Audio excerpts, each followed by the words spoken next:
Hello friend, स्वागत है आपका अपने चैनल लास्ट क्लास में। आज की इस वीडियो में सामाजिक विज्ञान का एक मॉडल पेपर सॉल्व करेंगे।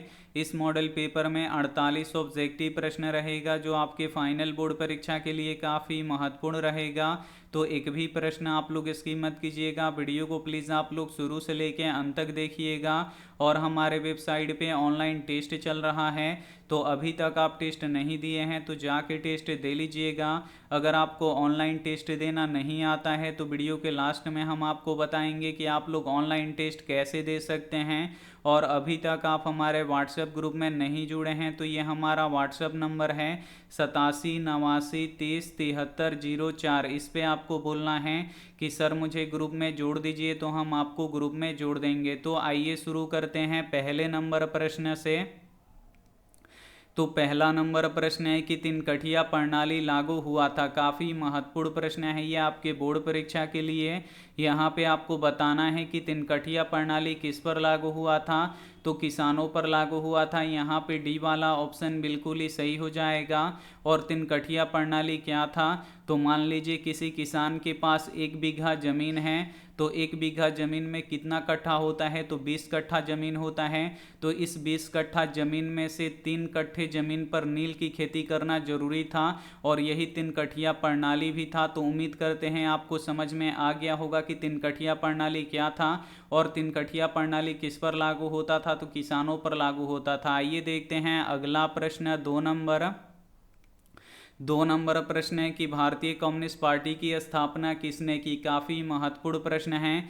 यहाँ पे आपको बताना है कि भारतीय कम्युनिस्ट पार्टी की स्थापना किसने की, तो एम.एन. राय जी ने किया। इसे आपको याद रखना है। यहाँ पे ए वाला ऑप्शन बिल्कुल ही सही हो जाएगा। एक प्रश्न ये भी पूछा जाता है कि भारतीय कम्युनिस्ट पार्टी की स्थापना कब हुआ, तो 26 दिसंबर 1925 को हुआ। तो इसे भी साथ में आपको याद रखना है। आइए देखते हैं अगला प्रश्न, 3 नंबर प्रश्न है कि पटना में गोलघर का निर्माण किस वर्ष किया गया। काफ़ी महत्वपूर्ण प्रश्न है।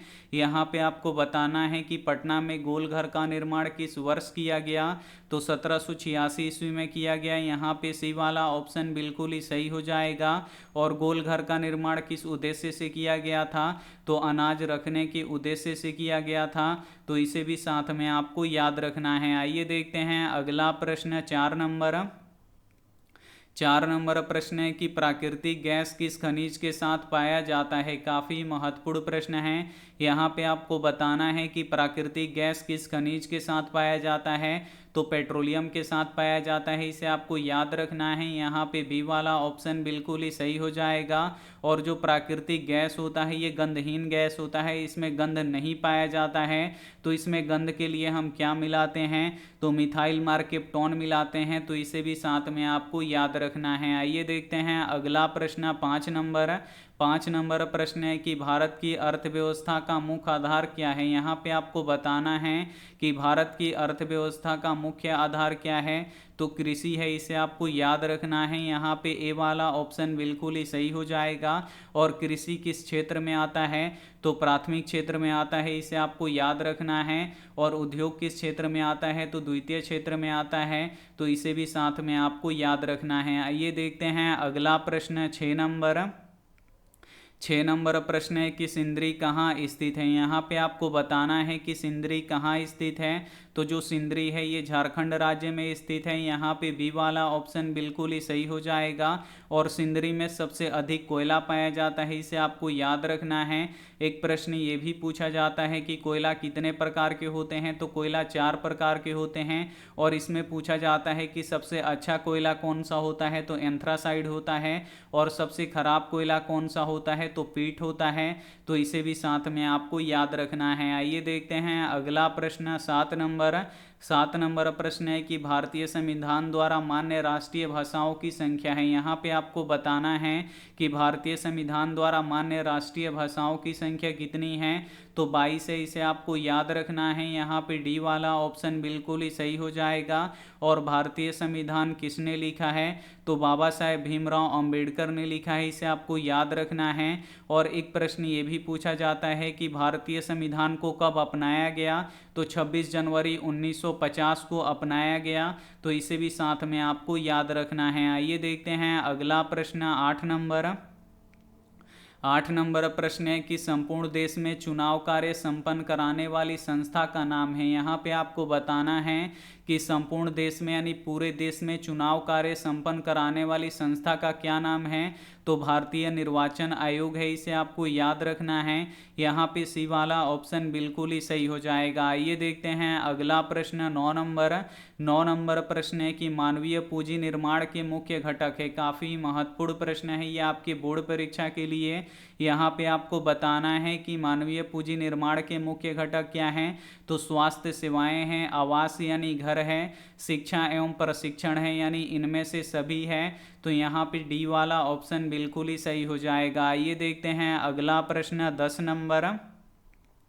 10 नंबर प्रश्न है कि नई आर्थिक नीति में किसे सम्मिलित किया गया है। यहाँ पे आपको बताना है कि नई आर्थिक नीति में किसे सम्मिलित किया गया है, तो उदारीकरण, निजीकरण, वैश्वीकरण, इन तीनों को सम्मिलित किया गया है। तो यहाँ पे इनमें से सभी यानी डी वाला ऑप्शन बिल्कुल ही सही हो जाएगा। और नई आर्थिक नीति कब बना था, तो 1991 में बना था। तो इसे भी साथ में आपको याद रखना है। आइए देखते हैं अगला प्रश्न है 11 नंबर प्रश्न है कि वल्लभ भाई पटेल को सरदार की उपाधि किस किसान आंदोलन के दौरान दी गई। यहाँ पे आपको बताना है कि वल्लभ भाई पटेल को सरदार की उपाधि किस किसान आंदोलन के दौरान दी गई, तो बारदोली किसान आंदोलन के दौरान दी गई। यहाँ पे ए वाला ऑप्शन बिल्कुल ही सही हो जाएगा।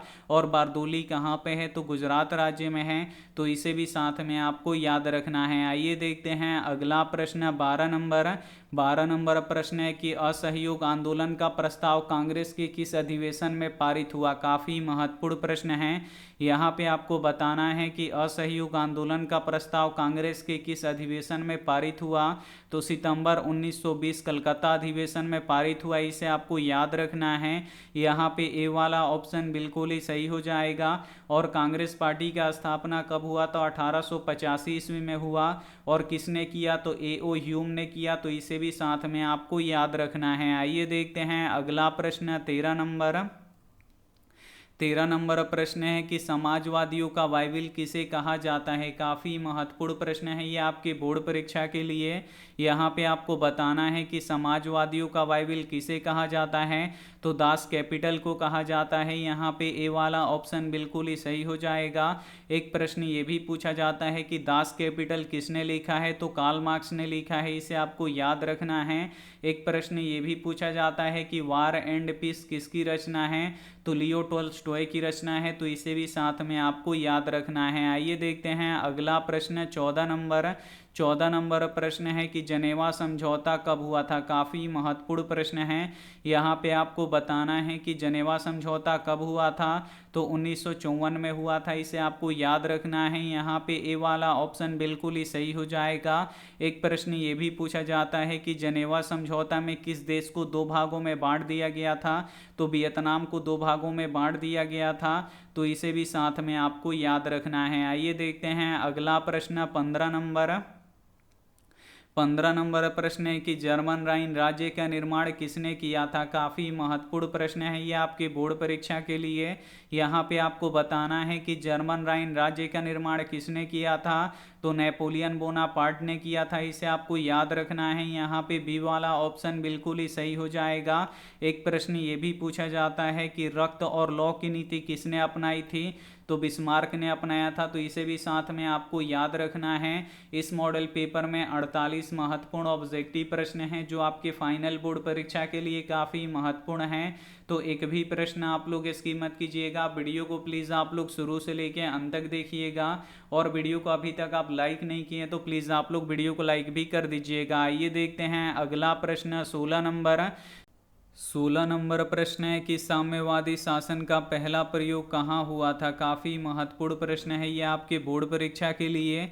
यहाँ पे आपको बताना है कि साम्यवादी शासन का पहला प्रयोग कहाँ पे हुआ था, तो रूस में हुआ था। इसे आपको याद रखना है। यहाँ पे ए वाला ऑप्शन बिल्कुल ही सही हो जाएगा। एक प्रश्न ये भी पूछा जाता है कि दुनिया का सबसे बड़ा देश कौन सा है, तो रूस है। तो इसे भी साथ में आपको याद रखना है। आइए देखते हैं अगला प्रश्न 17 नंबर प्रश्न है कि भारतीय राष्ट्रीय कांग्रेस की स्थापना कब हुई। काफ़ी महत्वपूर्ण प्रश्न है।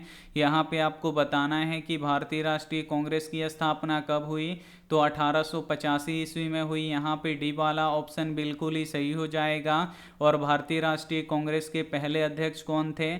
तो व्योमेश चंद्र बनर्जी यानी WC बनर्जी थे, इसे आपको याद रखना है। एक प्रश्न ये भी पूछा जाता है कि भारतीय राष्ट्रीय कांग्रेस की पहली महिला अध्यक्ष कौन थी? तो एनी बेसेंट थी, तो इसे भी साथ में आपको याद रखना है। आइए देखते हैं अगला प्रश्न 18 नंबर प्रश्न है कि BS न्यायपाल कौन थे? यहाँ पे आपको बताना है कि BS न्यायपाल कौन थे। तो ये नोबेल पुरस्कार विजेता थे, इसे आपको याद रखना है। यहाँ पे ए वाला ऑप्शन बिल्कुल ही सही हो जाएगा। आइए देखते हैं अगला प्रश्न 19 नंबर प्रश्न है कि किसने कहा मुद्रण ईश्वर की दी हुई महत्तम देन है, सबसे बड़ा तोहफा है? काफ़ी महत्वपूर्ण प्रश्न है। यहाँ पे आपको बताना है कि किसने कहा मुद्रण ईश्वर की दी हुई महत्तम देन है, सबसे बड़ा तोहफा है। तो मार्टिन लूथर किंग ने कहा था। यहाँ पे बी वाला ऑप्शन बिल्कुल ही सही हो जाएगा। एक प्रश्न ये भी पूछा जाता है कि मार्टिन लूथर किंग किस देश के थे? तो अमेरिका के थे, तो इसे भी साथ में आपको याद रखना है। आइए देखते हैं अगला प्रश्न 20 नंबर प्रश्न है कि फॉरवर्ड ब्लॉक की स्थापना किसने की? काफ़ी महत्वपूर्ण प्रश्न है। यहाँ पे आपको बताना है कि फॉरवर्ड ब्लॉक की स्थापना किसने की? तो सुभाष चंद्र बोस ने किया था, इसे आपको याद रखना है। यहाँ पे बी वाला ऑप्शन बिल्कुल ही सही हो जाएगा। एक प्रश्न ये भी पूछा जाता है कि सुभाष चंद्र बोस अंतर्राष्ट्रीय हवाई अड्डा कहाँ पे है? तो कोलकाता में है, तो इसे भी साथ में आपको याद रखना है। आइए देखते हैं अगला प्रश्न 21 नंबर प्रश्न है कि बृहद क्षेत्र में जल की उपस्थिति के कारण ही पृथ्वी को कहते हैं। यहाँ पे आपको बताना है कि बृहद क्षेत्र यानी बहुत ही बड़े क्षेत्र में जल की उपस्थिति के कारण पृथ्वी को क्या कहते हैं? तो नीला ग्रह कहते हैं। यहाँ पे बी वाला ऑप्शन बिल्कुल ही सही हो जाएगा। पृथ्वी पर 71% जल है, इसे आपको याद रखना है। और 29% भूमि है, तो इसे भी साथ में आपको याद रखना है। आइए देखते हैं अगला प्रश्न 22 नंबर प्रश्न है कि भाखड़ा नांगल परियोजना किस नदी पर अवस्थित है? काफ़ी महत्वपूर्ण प्रश्न है। यहाँ पे आपको बताना है कि भाखड़ा नांगल परियोजना किस नदी पर अवस्थित है? तो सतलज नदी पर अवस्थित है। यहाँ पे सी वाला ऑप्शन बिल्कुल ही सही हो जाएगा। एक प्रश्न ये भी पूछा जाता है कि भाखड़ा नांगल परियोजना किस राज्य में स्थित है? तो ये पंजाब राज्य में स्थित है, तो इसे भी साथ में आपको याद रखना है। आइए देखते हैं अगला प्रश्न 23 नंबर प्रश्न है कि पूर्व मध्य रेलवे का मुख्यालय कहाँ है? काफ़ी महत्वपूर्ण प्रश्न है। यहाँ पे आपको बताना है कि पूर्व मध्य रेलवे का मुख्यालय कहाँ पे है? तो हाजीपुर में है। यहाँ पे बी वाला ऑप्शन बिल्कुल ही सही हो जाएगा। और हाजीपुर कहाँ है? तो बिहार में है, तो इसे भी साथ में आपको याद रखना है। आइए देखते हैं अगला प्रश्न 24 नंबर प्रश्न है कि कहलगांव तापीय विद्युत परियोजना किस जिले में अवस्थित है? यहाँ पे आपको बताना है कि कहलगांव तापीय विद्युत परियोजना किस जिले में अवस्थित है? तो भागलपुर में अवस्थित है, इसे आपको याद रखना है। यहाँ पे ए वाला ऑप्शन बिल्कुल ही सही हो जाएगा। आइए देखते हैं अगला प्रश्न 25 नंबर प्रश्न है कि भारत में सबसे पहले रेलगाड़ी किन स्टेशनों के बीच चली थी? काफ़ी महत्वपूर्ण प्रश्न है और ये प्रश्न बोर्ड परीक्षा में बार बार पूछा जाता है, इसे आपको याद रखना है। यहाँ पे आपको बताना है कि भारत में सबसे पहले रेलगाड़ी किन स्टेशनों के बीच चली थी? तो मुंबई से ठाणे के बीच में चली थी। यहाँ पे सी वाला ऑप्शन बिल्कुल ही सही हो जाएगा। और भारत में सबसे पहले रेलगाड़ी कब चली थी? तो 1853 में चली थी, तो इसे भी साथ में आपको याद रखना है। आइए देखते हैं अगला प्रश्न 26 नंबर प्रश्न है कि भारत में कौन सा राज्य सबसे अधिक गेहूं उत्पन्न करता है? काफ़ी महत्वपूर्ण प्रश्न है। यहाँ पे आपको बताना है कि भारत में कौन सा राज्य सबसे अधिक गेहूं उत्पन्न करता है? तो उत्तर प्रदेश करता है। यहाँ पे सी वाला ऑप्शन बिल्कुल ही सही हो जाएगा। और चावल का उत्पादन सबसे अधिक किस राज्य में होता है? तो पश्चिम बंगाल में होता है, तो इसे भी साथ में आपको याद रखना है। आइए देखते हैं अगला प्रश्न 27 नंबर प्रश्न है कि किस फसल को सुनहरा रेशा कहा जाता है? काफ़ी महत्वपूर्ण प्रश्न है।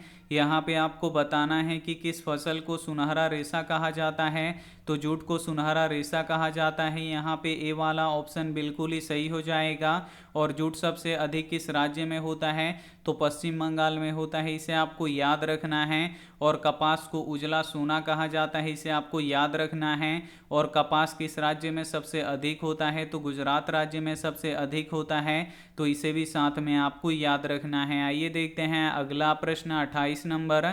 28 नंबर प्रश्न है कि चाय के उत्पादन में विश्व में भारत का कौन सा स्थान है। यहाँ पे आपको बताना है कि चाय के उत्पादन में विश्व में भारत का स्थान क्या है, तो दूसरा है, इसे आपको याद रखना है। यहाँ पे बी वाला ऑप्शन बिल्कुल ही सही हो जाएगा। और प्रथम स्थान पे कौन सा देश आता है, तो चीन आता है, तो इसे भी साथ में आपको याद रखना है। आइए देखते हैं अगला प्रश्न 29 नंबर।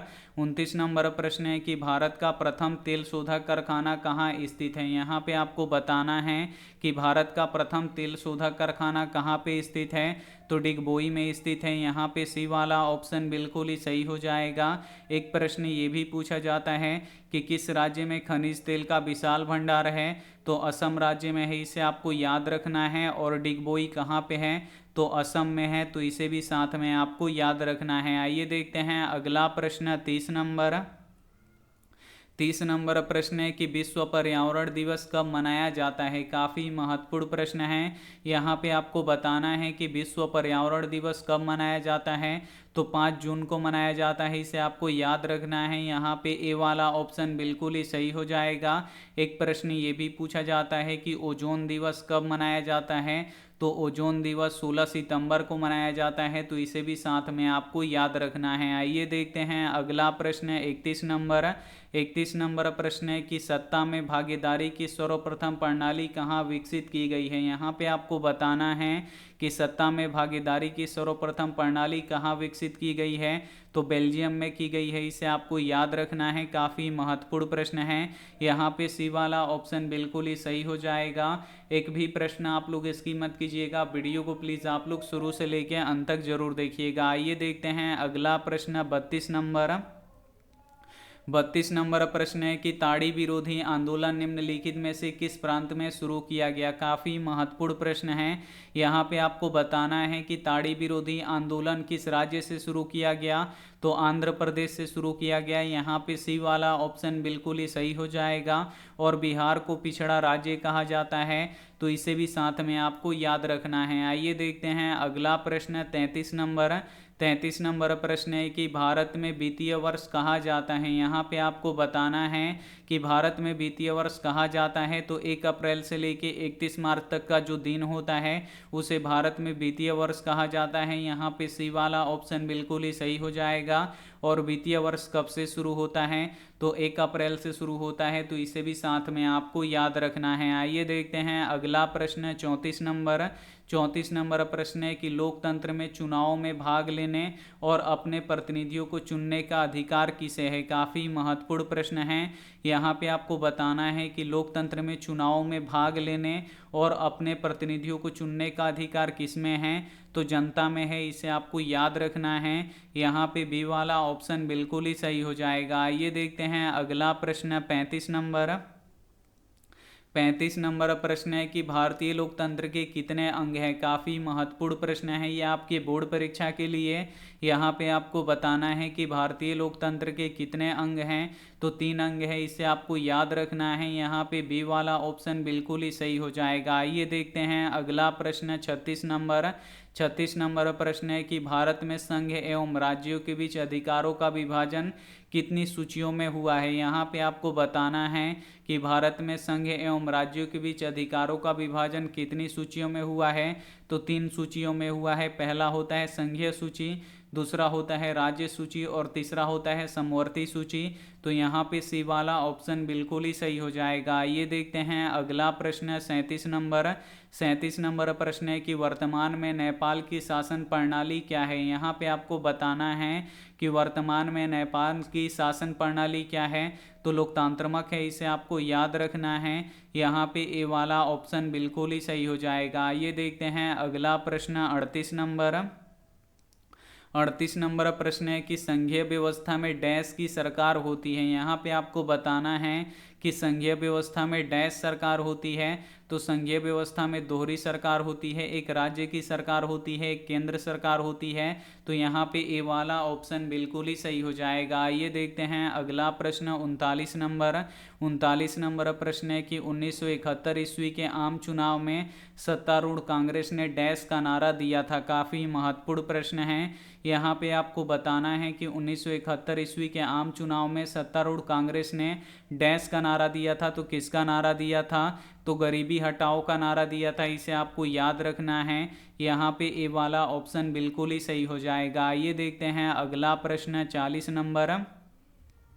40 नंबर प्रश्न है कि संपूर्ण क्रांति का आह्वान डैश ने किया था। यहाँ पे आपको बताना है कि संपूर्ण क्रांति का आह्वान किसने किया था। तो जयप्रकाश नारायण ने किया था। इसे आपको याद रखना है। यहाँ पे ए वाला ऑप्शन बिल्कुल ही सही हो जाएगा। एक प्रश्न ये भी पूछा जाता है कि जयप्रकाश अंतर्राष्ट्रीय हवाई अड्डा किस राज्य में है।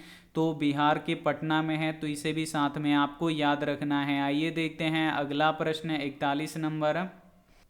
41 नंबर प्रश्न है कि भारत में योजना आयोग का गठन कब किया गया था। काफ़ी महत्वपूर्ण प्रश्न है। यहाँ पे आपको बताना है कि भारत में योजना आयोग का गठन कब किया गया था। तो 15 मार्च 1950 को किया गया था। यहाँ पे ए वाला ऑप्शन बिल्कुल ही सही हो जाएगा। और एक प्रश्न ये भी पूछा जाता है कि योजना आयोग का नया नाम क्या है। तो नीति आयोग है। तो इसे भी साथ में आपको याद रखना है। आइए देखते हैं अगला प्रश्न 42 नंबर प्रश्न है कि प्लास्टिक मुद्रा है। इसमें से आपको बताना है कि कौन प्लास्टिक मुद्रा है।